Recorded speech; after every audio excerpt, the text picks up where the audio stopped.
deep pleasure for those of you that don't know Paul Wyman, to introduce Paul Wyman to you for this webinar.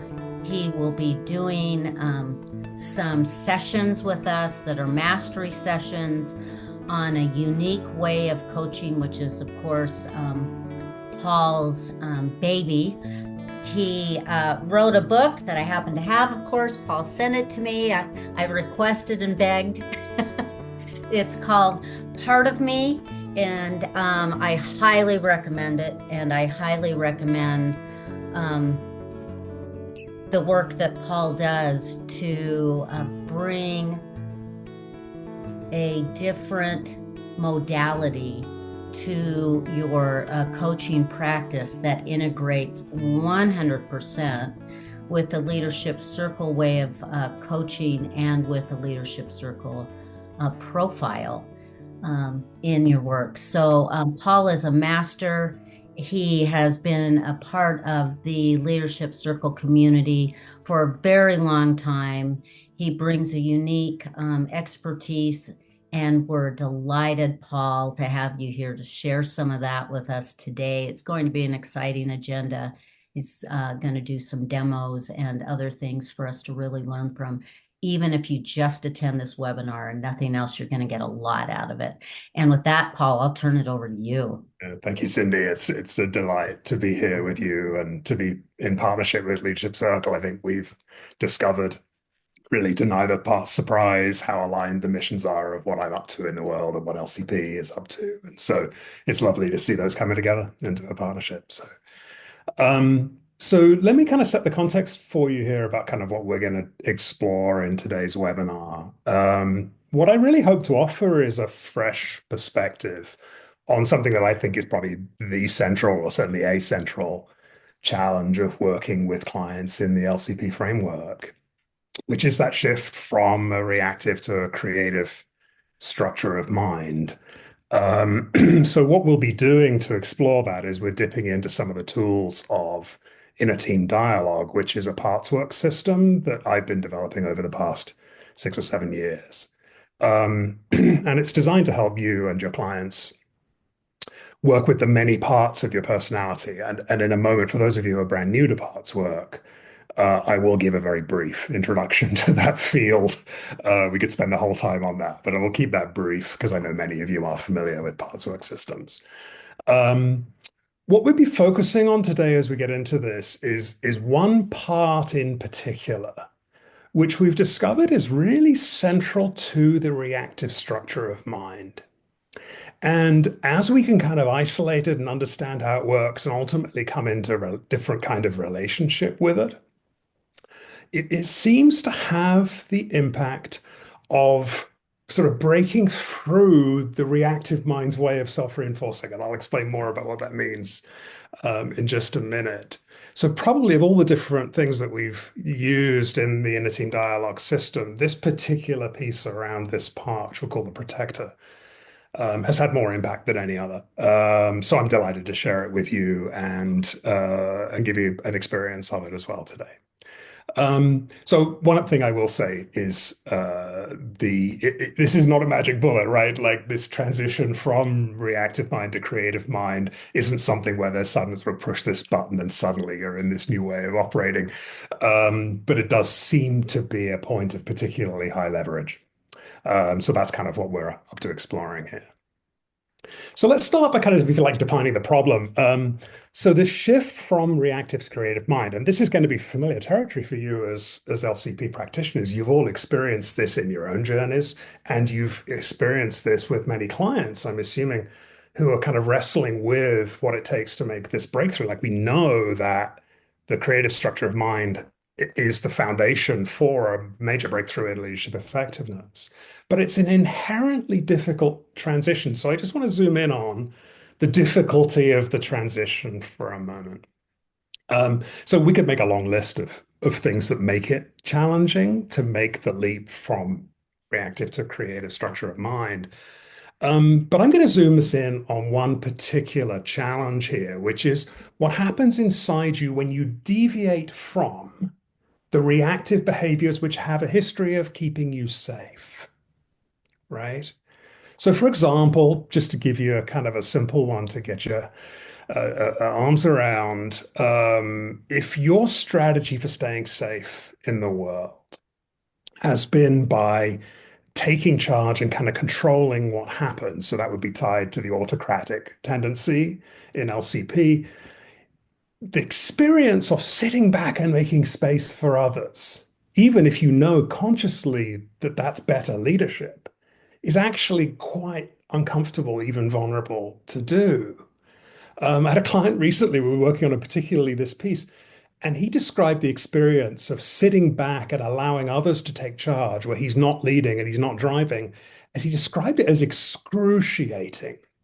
And he said he felt like he was about to explode with frustration that he couldn't make the things happen that every impulse in him said he should.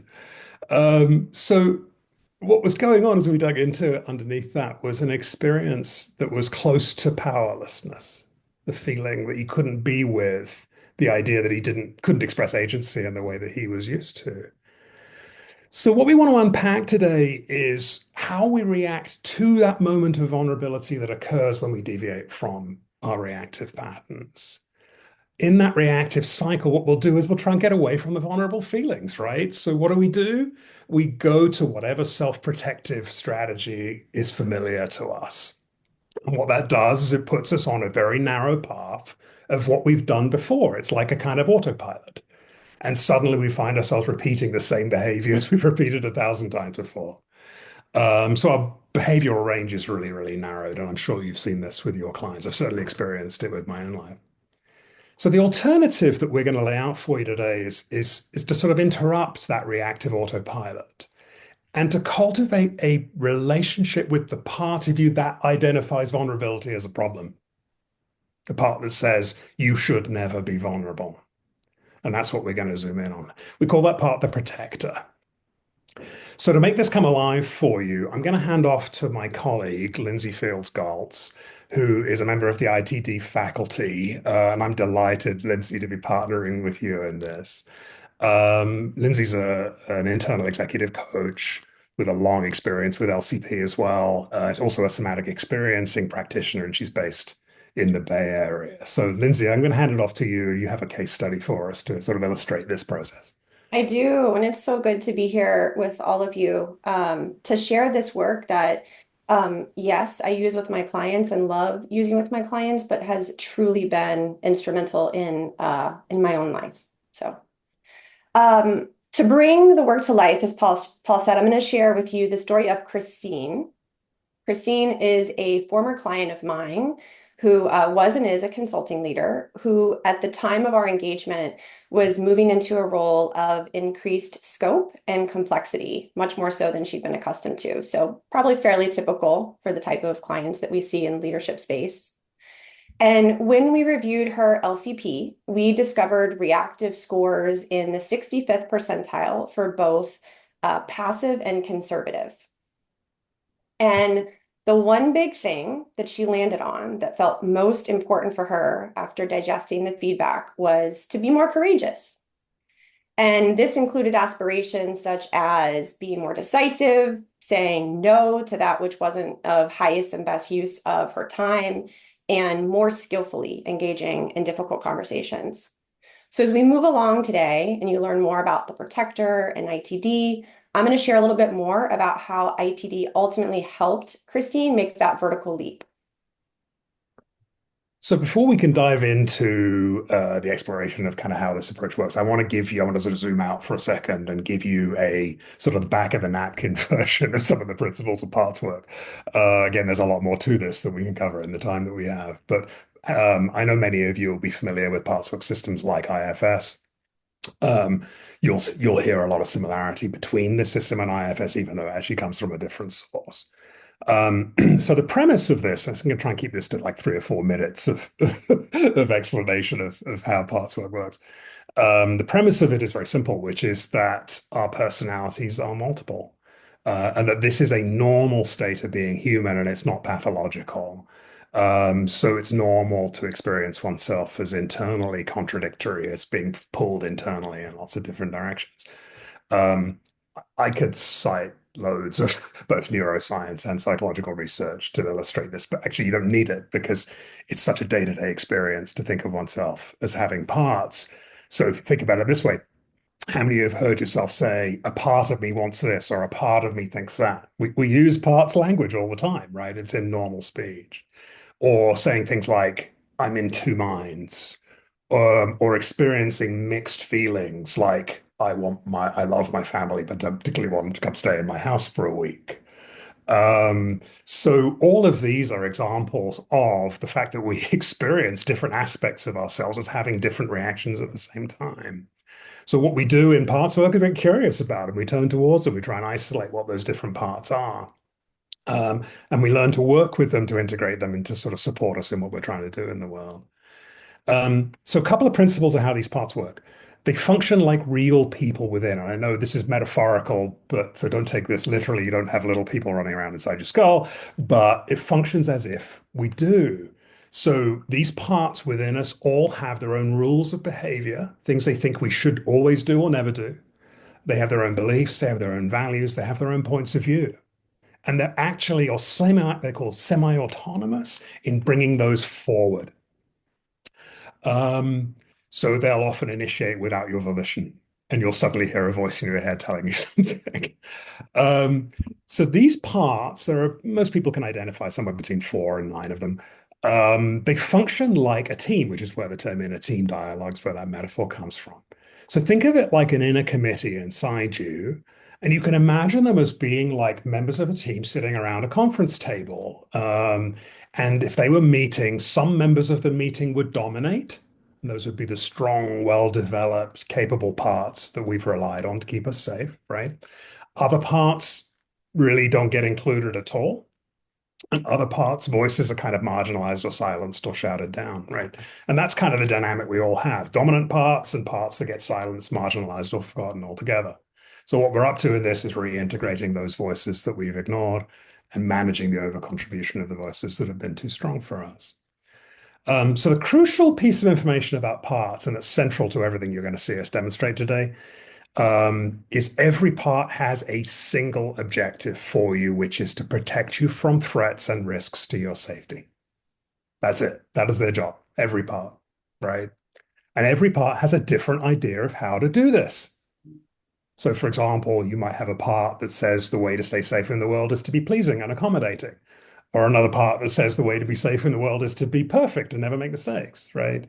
Another part might advocate being rational or skeptical, right? These are all ways we keep ourselves safe according to what's worked for us in the past. And these strategies of how to stay safe line up almost exactly with reactive tendencies. So there's your connection back to LCP. So you might even say that the parts within our inner team are the holders of our reactive strategies. Okay. So when we work with the inner team in coaching, what we're really trying to do is working with clients to support, to manage the kind of over contribution of these dominant parts, which would show up with high reactive scores, and reintegrate this silenced and marginalized parts of ourselves.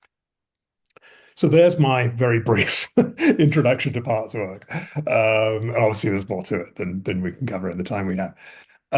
So let's talk about what this has to do with this vertical shift, with this leap from this reactive structure of mind into a creative structure of mind. So the inner team itself changes as we change. So as we move through vertical stages from, socialized to self-authored to self-transforming, the inner team itself changes with us, like the structure of how it works changes. So we're focusing particularly on how it works at this sort of socialized reactive stage of development. So if you think about what we know about that reactive cycle, what's the focus of attention when we're in reactive mind? Well, it's on not losing. You think of that play not to lose approach, that's part of reactive mind. It's on fitting in and being appropriate, right? It's on staying safe and comfortable and maintaining your identity, right? So there is a single part in the inner team called the protector that basically functions like the default boss of the inner team when we're in reactive or socialized mind. Okay, that's the fundamental understanding that we have of how this works. Um, so what we're going to look at now is to look at, how it operates and how we can start to come into a different relationship with it so it can we can shift into a different kind of leadership with the inner team, which makes a lot more possible for who we are as leaders. So Lindsay's now going to take us through an experience so you can meet your own protector. It's all very well talk about it intellectually. We want you to actually feel it. So, Lindsay, why don't you walk us through introducing who the protector is? Sounds great. So just like Paul said, you have a protector. We all have a protector. It's a universal part. And thank goodness it is, because its one crucial job is to keep us safe in a dangerous world. So I'm going to invite you to lean back in your chair. If you're standing, I'm going to invite you to root your feet down into the ground. And I want you to make contact with your system. If it helps, you can close your eyes just to shut out the environment. And I'm going to share some of the common thoughts and beliefs and feelings of this part. And as you listen, allow your attention to go inward and see if you can locate the part of yourself which shares some of these thoughts and beliefs. This is the part of you that looks for where the exit is when you walk into a room. It's the part which double checks you locked your front door when you leave your house. It's the part that wants you to have a plan B because plan A may not work out. Financially, it's the part that wants to make sure you have savings just in case and that you don't overspend. Socially, it's the part that urges you to keep your guard up with new people because you're not quite sure of their intentions. It's the part that reads a social situation and can tell you what's appropriate and inappropriate. It's the part which will prompt you to code switch when you feel like an outsider in a group so you are accepted and included. In the kitchen, it's the part that sniffs the food first to make sure it's still okay. In the grocery store, it's the part that checks the receipt to make sure you weren't overcharged. It's the part that wants you to stay safe, avoid risks, and be cautious. It's the part that wants you to be vigilant, stay alert, so you're never surprised or unprepared. And it's the part that remembers painful or frightening experiences from your past and is always on the lookout to defend against these ever happening again. So stay there with your eyes closed if they're closed. And let's just pause and ask you a few questions. See if you can note what sensations are present in your body right now.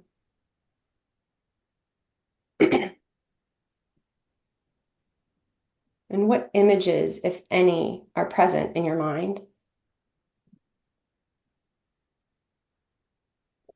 And then lastly, what emotions are you noticing in your system?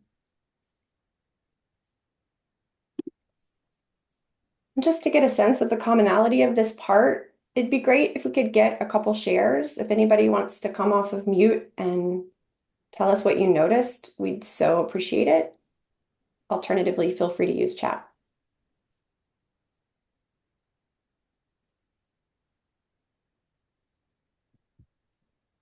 I'm really sorry. I'm feeling quite vulnerable right now.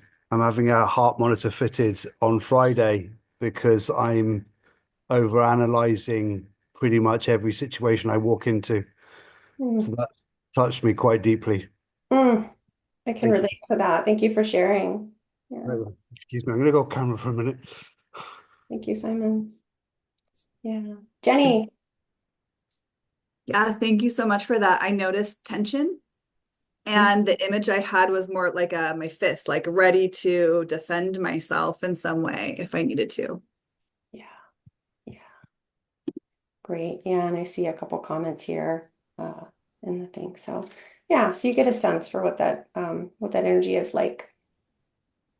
Shaman has also got a hand up. Go ahead, Shaman. Yeah, mine is similar to Jenny, more alert and less relaxed. Yeah. Like my body got like this. It was before like this. Yeah.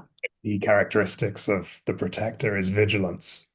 Yes. And because it's on the lookout for what could go wrong. Mm-hmm, And it mm-hmm. just wants to make sure you don't miss something that could be a danger.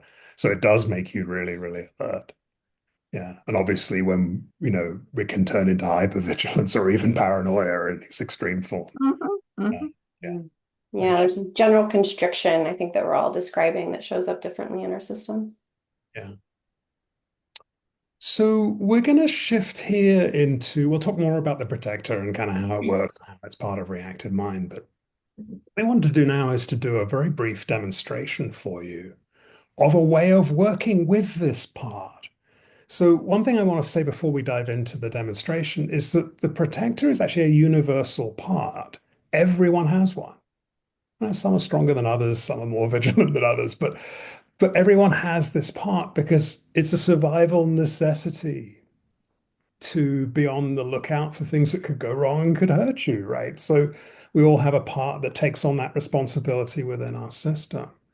And it's this part's job not just to identify threats, but also to identify solutions, right?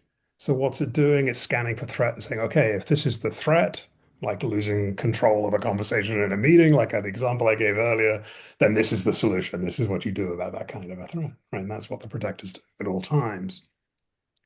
So what we know is even though having some kind of conscious awareness of this is helpful, it's sort of not enough to shift how this part works within us. So what we have to do is to come into a different relationship with the protector. So what we're going to do now is do a demonstration for you. So Lindsay and Kristen are going to demonstrate part of the inner team dialogue toolkit where we're going to meet the protector and show you how to work with it. So Lindsay and Kristen, over to you. Sounds great. And Crystal, if you wouldn't mind pinning me and Kristen. You're good. Okay, I'm just not seeing Kristen yet, so let me find her for some reason. Hi, I'll talk. Does that There we help? go. Okay, yeah, there we go. Let me, I'm on speaker. Okay, there we go. There you are. Hi, good to see you. All right, thank you for agreeing to do this demo for us. Of course. Happy Yeah. to. Yeah, and I know you've obviously, just for context for everybody, got quite a bit of experience with ATD, so you won't necessarily be meeting your protector for the first time. No, but also for everyone's information, this is completely unscripted. I do not know what I'm going to say, so we'll see. Yeah, okay. So let's just start with Kristen. Tell us a little bit more about the creative competency that you're wanting to have more access to in your life. Yes. At this point in my life, and it is about my leadership. I work for myself. I own my own business, my own coaching practice, and I am really working to develop the creative competency of strategic focus. So I launched this business trying to be everything to everybody, and am feeling pulled toward a greater sense of focus on what really matters most to me and to the impact that I want to have. But I'm really struggling with doing things differently. Yeah, yeah. And I'm wondering, what's your sense of like what would be possible if you were to do more of that? What would you be thinking and doing? If I could be more strategically focused, it would take me less time to make decisions. I would be doing less with greater impact and positive result. As it is now, many of my days, if I'm not really on it and really mindful, I can easily get scattered and overwhelmed by all of the different, not necessarily connected or integrated things that I am trying to do in my work. Yeah. I don't know about you, but as you say that, that feels good, right? Like making more impact, but doing less. Yes. Who doesn't want That's that? the goal, Lindsay. That's where I'd like to be. Yeah. And you mentioned a second ago that that it's also hard. So I'm wondering, is there a part that has some concerns about you becoming more strategically focused? Yes. I think there are a lot of parts that have concerns. This is uh, it's scary. It's scary to make these kinds of choices and commitments. Yeah. So yeah, I can sense one or more of those voices coming forward right now. Yeah. Is it okay if we just stay with it? It's okay for it to feel scary and potentially talk to the part that has some concerns, the protective part that has some concerns about you making this shift? Yeah, definitely. Yeah. Okay. So I'm going to invite you to just make contact with that. I don't know about you, but I can kind of feel it here already.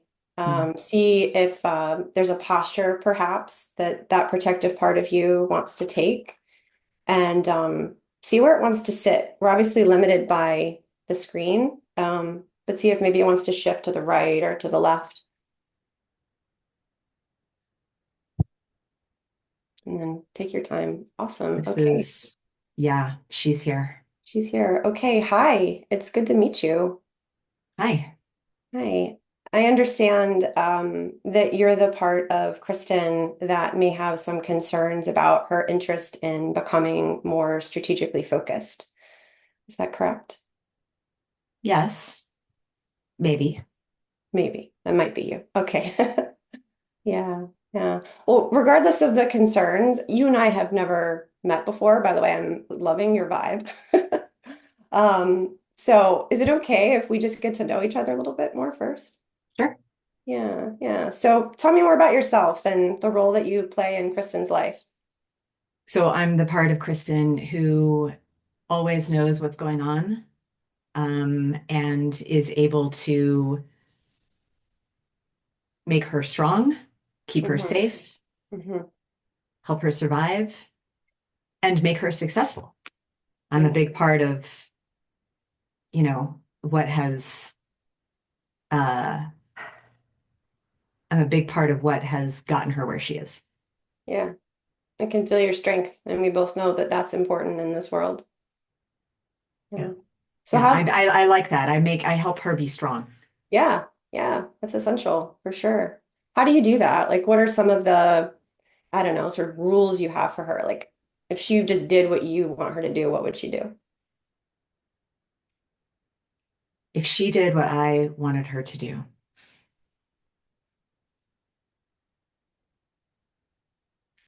if she did what I wanted her to do, she would always be aware of risk. She doesn't always. She is a bit more of a risk taker than I'm comfortable with. Mm. But I would have her be more aware of the risks that she is engaging in. Mhm. She doesn't always think things through. I would have her uh, be just much more looking down the road to map out potential issues, consequences of her choices. Yeah, yeah. I'm wondering, do you know how long you've been in her life? Is there like a time that you recall when you became really active? Yeah, I mean, I've always been here in some way, shape, or form, but I was really an important part of Kristen's childhood. Um, there wasn't really anybody else looking out for her, so that was my job. And Hmm. um, I just got really good at taking care of her and making sure that somebody was putting her first and her well-being. Yeah. Thank goodness you did that. I'm guessing Kristen wouldn't be where she is if you hadn't. No, no. Yeah. Yeah. Can feel your care for her as you share that. Mm, yeah, Yeah. she's very important to me. Hmm. Speaking of your care for her, um, as you probably know, Kristen has this desire to become more strategically focused. Mm. I'm wondering, as we think about, how you want her to slow down and map out concerns and think ahead, tell me more about what about her becoming more strategically focused worries you? Yeah, it's interesting as you offer that back to me, I can see that part of what I want her to do can be aligned with that strategic focus, like looking ahead, planning ahead, there is value in risk mitigation as it pertains to strategic focus. What I worry about is everything else that she'd be leaving on the table, right? She might be closing off options. She might be closing doors to potential partners or clients or areas where she can really have a positive impact. So I just don't want her to lose her options. I always want her to have options. I always want her to have a way out. Yeah. Yeah, I hear how your strength shows up in that way, right? Making sure that she's solid, right? Like financially and otherwise. Yeah. Yeah. Yeah. Yeah. So I'm wondering then, what might you want and need to feel even just a teensy bit more comfortable with Kristen starting to experiment with becoming more strategically focused, for the sake of some of the common interests that you just noticed that the two of you have? Well, I'm noticing that I already feel, I would say, a teensy bit more comfortable. I'm starting to make connections that, oh, this is going to be an important element of Kristen's success too. And what I don't want for her is, I heard her say earlier, she wants to be doing less and having more impact. I want that for her too. I don't want her burning out. I can't have her being exhausted. So I do feel a bit more comfortable. I think it needs to be a measured approach though, I think that one of her gifts and something that I think people value in her and her work is her ability to connect across a bunch of different elements of leadership. And I don't want to see her going too far into one container. So if it was an iterative, process, and that's how she works. She's good. I mean, I think I can trust her in that, to learn and make wise moves. I just need it to be, I need us to have some proof before we move into making some choices. Yeah, that feels wise. That seems like good advice that you're offering her. Yeah. Thank you. I think so. Yeah. Yeah, I hate that we don't have more time together today. But it was really nice meeting you, and it's like I can genuinely feel the love and care that you have for Kristen. Thank you. Would it be Yeah. okay if we go back to Kristen? Yeah, sure. Okay. So just take a deep breath, and if it feels good, close your eyes for a second. Just let that sink in as we come back to you and all of your many beautiful parts. Okay. Hi. Hi. What stood out?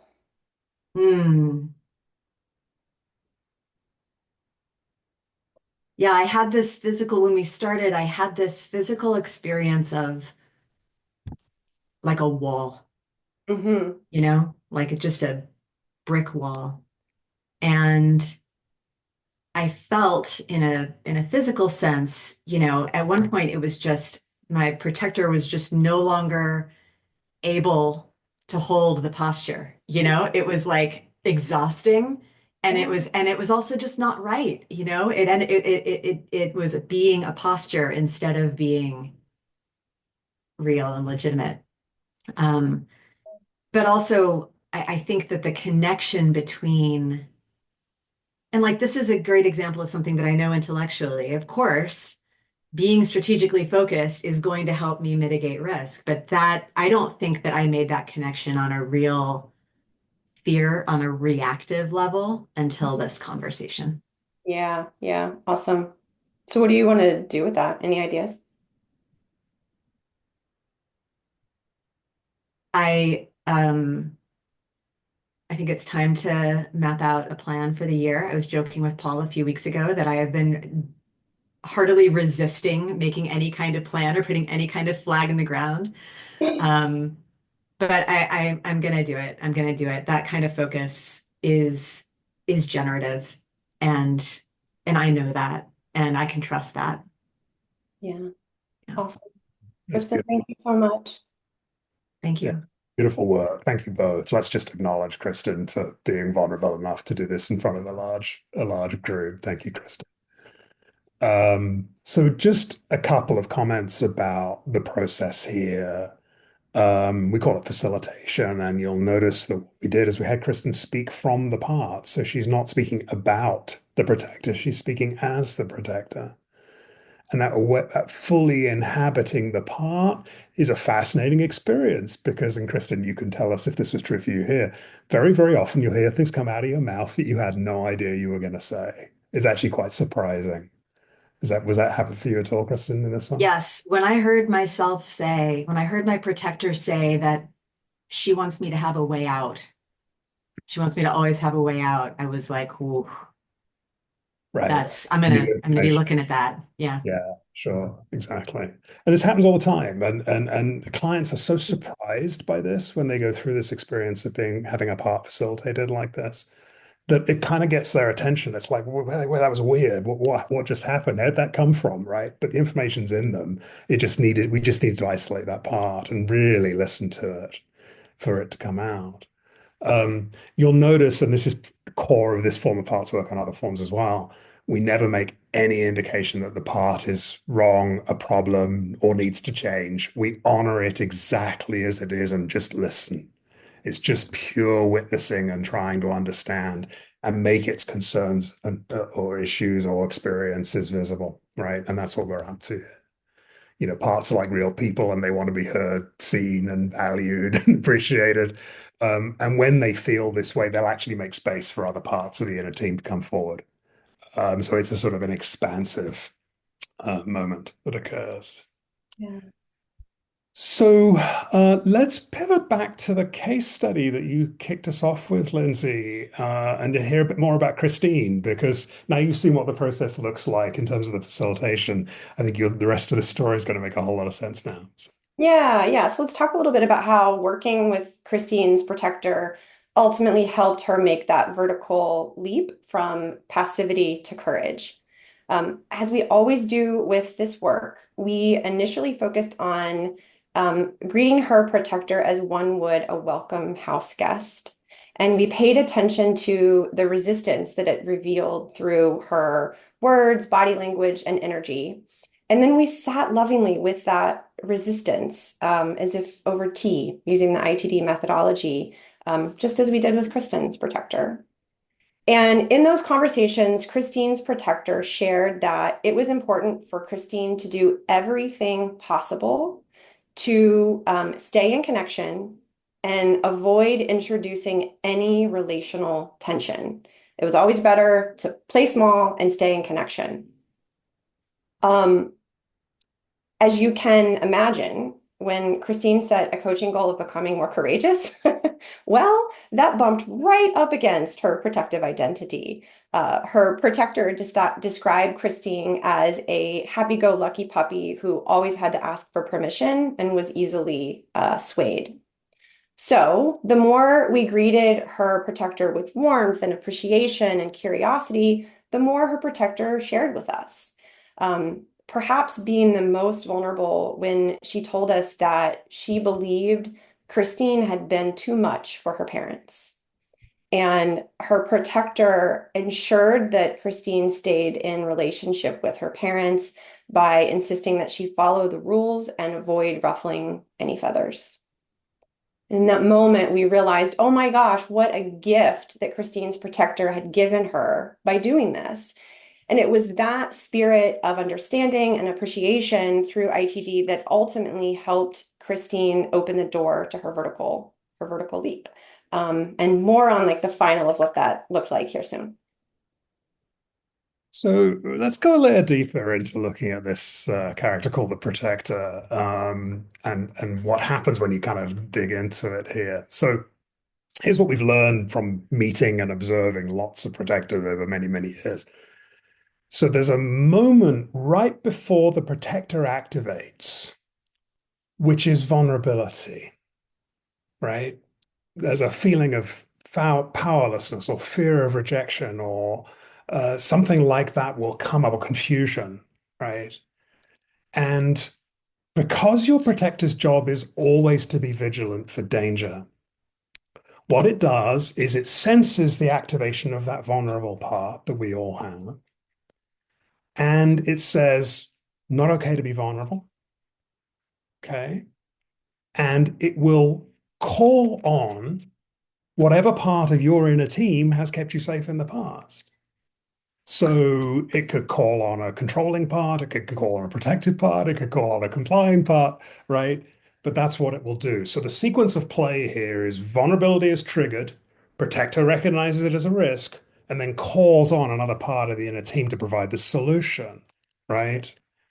So let's go through, a scenario here. Imagine your work is being evaluated by someone else in your workplace, and the fear of being exposed and seen as not good enough is present to you as the vulnerability. The protector goes, "Uh-oh, we're in trouble. We better do something." And so what's going to happen? Your protector will call on your perfectionist to say, "Okay, go fix it. Go review this 3 or 4 or 5 or 10 more times." Right? Um, so it might call on a pleasing part, it might call on a controlling part, it might call on a part that just has you check out and disappear, right? There's lots of different strategies. But that's always what's happening. And this is happening in a millisecond, right? Like none of this is conscious, right? Vulnerability is triggered, protector activates, response is just there. Okay. So what we're trying to do, and what happens when this occurs is very consistent, which is because it's all automatic and it's calling on what's ever worked from you in the past, it will always bring you back to the same narrow range of behaviors that you've developed in yourself. Right? And it will always pull you below the line. I know many of you use the above and below the line frame when you're working with clients. And the moment you try and deviate from any of those protective behaviors, your protector is going to be the first one to chime up and tell you all the things that are going to go wrong, right? Because that's what its attention is on, right? So the good news is it doesn't have to be that way, right? Like that's the default way your inner team works when the protector is in charge, right? So what we're doing here in this system is we're trying to make that object, right? We're trying to shift from being subject to that reaction where it happens instantly without our volition into being able to kind of pause it right at that moment where the old strategy kicks in and kind of get yourself back on, if you like, manual control. Because your inner team is so much more diverse than the 2 or 3 parts that you've called on as your most reliable protectors. They're not going anywhere. They'll always be available to you. But we need access to all of the others as well. So I'll come to the questions in just a moment. So this capacity to kind of become aware of the protector's reflex and exercise choice is coming from what we call the inner leader. So in our metaphor of the inner team needs a leader. Its default leader is the protector. What we're trying to get to is a place where you are the inner leader, which means you're the observer of the protector doing its thing. You're not caught up in it. You've gone from being subject to what the protector wants you to do into having that be object where you can now see it and you actually have choice restored about how you can respond to that. So another way of saying it is when you cultivate what we call inner leader presence, and for those of you who know IFS, it's very close parallel to what in IFS they would call self energy, okay, or big S self. This is the big shift because it relieves the protector of responsibility. And now the inner leader that can observe all these parts can say, okay, protector, I hear your concerns. I'm going to make sure we pay attention to those because those are valid. And here's what we're going to do, right? So the protection of those vulnerable feelings now has a much wider range of options, right? So it's a little bit like going from having 2 or 3 responses to having potentially dozens of responses. So it's that expansion of behavioral range that we want for leaders who could learn to be adaptable. So let's hear the end of the case study now so that we can hear what this looks like in practice. Yeah, so what happened with Christine as we worked with her protector? Well, along the way, we discovered that Christine's protector relied heavily on a few insiders, which we refer to in inter-team dialogue as the pleaser, rule follower, and peacemaker. So just like Paul talked about, right, there's this moment of vulnerability, protector comes in, and so quickly these parts of Christine come in to take over and use their strategies to keep her safe. As we came to better understand the landscape of Christine's inner team and listen to the concerns of her protector, we asked her protector, just like we did with Kristen, what would you need Christine to do to allow her to be more courageous? And her protector had such a beautiful response. She said, I want her to stay focused on helping people. And as long as Christine commits to helping people, I'm open to expanding how she does that. So boom, there was our opening to expand the team. And that created just enough space to allow Christine to experiment with other ways of helping people. For example, she was able to have a conversation and do some pretty difficult repair work with a client that she had. As she noticed the impact of these experiments, her team was able to have corrective emotional experiences, which contradicted the early messages that she had received, all of which led to a series of aha moments and a change in beliefs, probably my favorite of which was, I can share my perspective and still stay in connection. There's one more thing that feels important to name, which is that it was only when Christine's protector was on board with her ambition to be more courageous that she was able to start building skills for relationships, such as relational repair. As you guys know, many of our clients have skill gaps, and it's not because they haven't been exposed to the skills, but rather their protector simply hasn't let them receive and practice those skills out of a fierce love and protection for their identity. So in the end, it turns out that like each of us, Christine had courage within her all along. Her protector simply needed to know that if she as the protector softened, Christine's inner leader would step up to the plate and include her in her desires and concerns in the team's ultimate choices.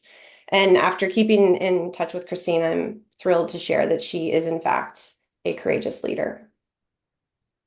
That's awesome. It's such a great example of what this really looks like in practice. And it gets messy and uncomfortable and confusing for a while. And then there's this shift that occurs as the inner leader comes online that's really palpable. It's not just visible in terms of how you feel about yourself, it just starts to be really visible to others. So, a couple of points in conclusion, and I'm going to talk about kind of learning more about this. But so this vertical leap that we've been talking about is really a subject-object shift, right? In which we're no longer subject to the protector's demand that we stay safe at all times and never feel vulnerable, right? But we can make that an object of our observation and curiosity and of our compassion as well. So if you boil this down into one sentence, working with the protector is about coming into a different relationship with your fear. Okay. And there's a key thing here, at least this has been true in my journey, that there's a moment of fully accepting that this fear will be your lifelong companion. Your protector's not going anywhere. It will, till the day you die, be scanning for dangers and risks and threats, or what it perceives to be those. And there's no sort of state of greater spiritual enlightenment where suddenly you no longer have this sort of self-protective instinct, right? It's always going to be there, but we can come into different relationship. And when we can listen with care and curiosity to the concerns of the protector, then you have your fear, it doesn't have you. And that's what we're up to here. And there's a lovely quote from an author that I know many of you are aware of, Parker Palmer, where he says, kind of this for me captures a lot of what we're up to with this. He says, the human soul doesn't want to be advised or fixed or saved. It simply wants to be witnessed, to be seen, heard, and companioned exactly as it is. And that's what we're up to. As we see, hear, and companion without trying to change our protector, it's profoundly releasing. profoundly expansive. Okay, so let's pivot from here. And I'm hoping to have a few minutes at the end for Q&A here, but I want to give you a brief overview of the program, which is the partnership between Inner Team Dialogue and the Leadership Circle, for those of you who find this approach interesting and can see a place for this within how you practice and with your clients. So the program is kicking off in March, and there's another cohort in April. Actually, let me show you a slide here, which gives a kind of an overview of this. Okay, there we go. Okay, are you seeing the slides that come up okay? Yeah, we can see them. Okay, great. So the Paths to Wholeness program is a new program, and what it's taken is the foundational program in Inner Team Dialogue that Lindsay and I have been teaching for some time, and adapted it and fully integrated it into the universal model of leadership. So it's a complete integration of the two systems. The intent of it basically is to empower you as an LCP practitioner to be able to bring these kind of tools and approaches into your work with LCP clients in kind of a seamless way. So that's what we're up to. So there are going to be 2 sessions this spring. One of them kicks off on March 10th, and another on April 18th. The one on March 10th is going to be on Mondays. The one on April 18th is a Friday session. They're both 4-hour sessions. And they run from 12 to 4 Eastern time or 9 to 1 Pacific time. There's 4 consecutive weeks of a 4-hour session, and then a month gap and a 5th session. So there's some time to be practicing with your clients in the middle there. So they're all designed the same way. We don't yet have a schedule set up for European and Asian time zones. We are working on that. So hopefully in the second half of the year, there'll be some options which are a little more time zone friendly for Europe and Asia. The group's going to be quite small. We're capping it at 18 people. This work is quite deep and it's quite intimate. The small group works much better for that. So the group size is small, which means that if you are planning on doing this, I wouldn't wait too long. The groups tend to develop. Lindsay and I will be the co-facilitators of this program. And essentially, there's kind of 2 areas of focus as we teach this. The first one is by applying this ITD of a paths framework to yourself, right? So really getting to know your inner team with some compassion and some kind of nuanced understanding of how you work. And then how do you leverage that as a way to manage your coaching presence? So it has a very direct impact on how you show up with your clients. When your parts are running your coaching, it's a very different experience for your clients than when you're in the leader is. The second piece is how do you apply it with your clients? So you're in the middle of an LCP or engagement with a client. Where are the moments of leverage where you can bring these tools in to go from sort of an intellectual understanding of some of the ideas into a full sort of embodied experience of them? And so we'll teach exactly how you do that in this. And we go deep into exploring the particular parts that are associated with both the reactive patterns in the LCP and also the creative competencies. And we also explore some of the characters that are part of the parts system which actually aren't covered in the LCP assessment. So there are some that are very significant to leaders, which are worthy additions to the exploration, I would say.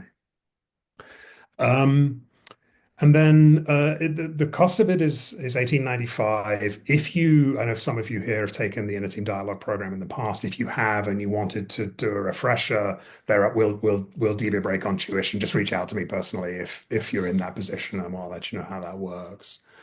And we do offer CEUs as well, so ICF credit. So it's 29 hours for this program. It's 20 hours of classroom time. You get 29 hours total. Yeah. Lindsay, what else would you say Yeah, about I just want to add one comment, which, we always hear from practitioners as you go through it, which is, yes, this is obviously a beautiful way of working with your clients that's going to unlock a whole lot of potential and help them move above the line. And I guarantee you it's going to be a beautiful experience for you as well and your inner team. I teach this work because I had that experience and am so incredibly passionate about it. So. The other thing is that, and this is a question we often get is, well, this seems like really deep work, and will the crusty executives that you work with be willing to go this deep? In a funny way, the answer is yes. It seems to have the capacity to really meet clients where they are. So someone who's fairly early in their developmental journey, or someone who's really moving into that self-transforming space, they all find points of leverage within this which are of use. So it seems to adapt very naturally to where people are developmentally. And as you get confident with how to introduce it and make it inviting for your clients, you'll find actually a much higher. Most people come out surprised of like, wow, I didn't no idea my client was going to say yes to the invitation to do this and that they were going to have such a good experience doing it. But it seems to be something which people can readily integrate. So it works really. So I know I'm conscious of time here. Let me open it up to questions. I'm happy to stay on for a few minutes afterwards if there are other questions that we haven't got to. But I would love to hear both reactions to what we've shared today, but also questions about the program as well. And I think, did we post, Crystal, the links to the program? Are they in there? Yes. We did, Yeah. Okay, Yeah, they're in awesome. there. Yeah. So if you want to check out all the details on the registration pages, you can look at Crystal's post. Okay. So we have 3 minutes left, so don't hesitate. Just hop in and ask Paul and Lindsay questions or comments. Paul, you've gotten some great comments on how great that demo was, Lindsay, and those that are familiar with the work, how important it's been to them. Yes, Simcha. Hi, thanks so much. I loved this. Really get the sense of working with the protector to get to the inner leader. And I'm also curious just about kind of the other way in, which is kind of strengthening the inner leader. I'm curious what you would say about other ways of developing the inner leader in addition to working with the protector. Yeah, that's a great question. I mean, the ultimately what the work is about strengthening the inner leader. The way we work in this system is the moment you are observing any part, protector or any other, who's the I in the statement of I have a protector, right? The moment you're in an observing position, the inner leader is already naturally being strengthened. So it's one of many techniques. And if you know the IFS body of work, they have other ways to get to the same place. We have a particular set of kind of tools and approaches which help cultivate that. But yeah, That sense of observer. Yeah. Great, Yeah. thank you. Great question, Sintra. Thank you. Yeah, Ruth. Yeah, hi. I missed almost all of it, and it's been in my calendar for a month. I was on a call with clients. So I didn't see an answer to my question. Are we going to have access to the recording? Of this session? Yes. Yes, great. And the other question I have, or not even question, I mean, I was so excited to see you doing this. I didn't know you existed. I've been using IFS for a long time, and I've been linking it with the leadership circle, and I hadn't heard anybody else that did that. So I'm really curious. I just wanted to say that, and yeah, I'm looking forward to seeing the video. Good. I would say one of the things that is in my awareness is that, parts work is kind of having a moment, right? Like everywhere you look, Dick Schwartz is doing a presentation in the IFS world. This work doesn't come from IFS. It actually comes from a body of work called Voice Dialogue, which actually trained before he went into creating. Yeah. Well, there's a number. I mean, psychosynthesis also has exactly. And some Gestalt work. And so there's lots of different places where people have arrived at the same conclusions. This is really built by I just hadn't seen anybody doing it with the leadership circle until I saw your thing. I thought, oh, wow, I'd really like to know how somebody else is actually using this with. Yeah. The good news is, I mean, I obviously have my approach that we've kind of created through working with lots of clients and figuring out what works for them. There are actually quite a lot of people doing this. And again, maybe not so visibly, but there are really quite a number of people. I've had reach outs from people who found ways to integrate parts work. So there's actually, maybe in secret, but there's a community of people who are doing this. And I love it because frankly, the world needs a little bit more compassion about how we work and how we grow.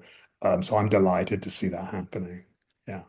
Agreed. Thank you. I've been looking forward to the recording. Deborah. Yes, thank you. So I guess I have two questions, if that's okay. One is about some of the class logistics, but the other is more of building on to what you said, and it's probably my own protective piece. When you said about the executives being open to it. And my first, of course, protective piece was, I don't know if the executives I work with would want to play in that space. So I'm curious to know if you get resistance or they jump right in, or what that experience is like when you want to talk to that part of themselves. I do quite a bit of role playing in my coaching, but not quite like that. So I'd love to hear a little more about that. Well, I mean, Kristen, you've done a lot of this work. Lindsay, why don't you share what you've experienced?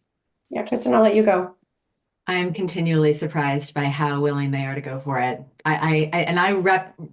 Regularly, Deborah will have some trepidation around certain clients, and I'm like, oh, I don't know. And I find they go for it more than anybody. So yeah, it's a real opener, and I find that that people are open. Thank you. Okay. Yeah, and I think the other question, the logistics piece was, I noticed you put the dates out for both sessions.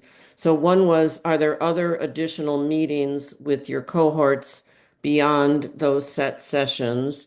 And if you miss a session by some chance, do you listen to a recording or you just need to be at all four? So Yeah, those are the kinds of logistical questions. there's 5 sessions. You can miss one live and still complete the course and get your credits. They're all recorded. You can make up whichever one you miss. You do miss a lot of the practice because we integrate practice into the session. So, I would say pick a schedule that you can attend as far as Right. But Yeah. as far as possible, I would try and do that.